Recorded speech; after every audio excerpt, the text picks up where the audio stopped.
শুভ বিজয় সকলকে। আশা করব তোমাদের শারদোৎসব খুব ভালো কেটেছে।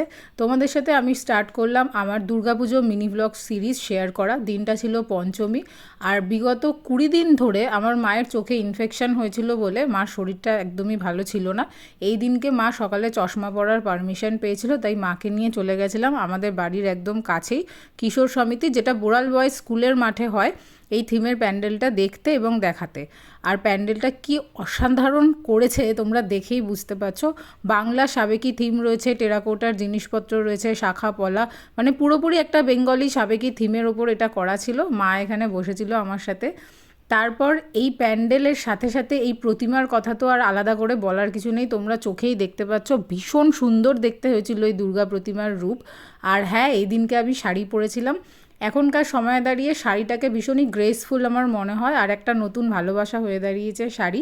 যদিও এখনকার জেনারেশনের অনেকেই শাড়িটা প্রেফার করছে। এখানে একটা ছোটোখাটো মেলাও বসেছিল। তারপর মাকে বাড়িতে পৌঁছে দিয়ে আমি গেছিলাম রিমদের বাড়ি।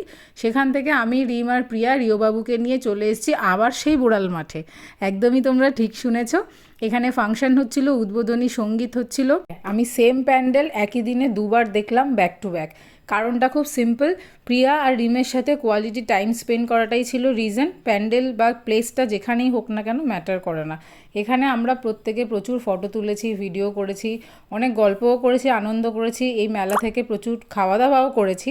আর তারপরে রিওবাবু চড়ে নিয়েছিল ওর পছন্দের একটা রাইড। দিনটা ওভারঅল আমাদের প্রত্যেকেরই খুব ভালো কেটেছে। এছাড়াও মামনি দিদি, অন্বেষা, এদের সাথেও আমার দেখা হয়ে গেছিলো।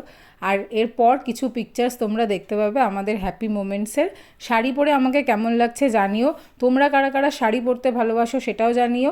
আর এই ধরনের আপকামিং পুজো মিনি ভ্লগস দেখতে হলে চ্যানেলটাকে ফলো আর সাবস্ক্রাইব করে দিও।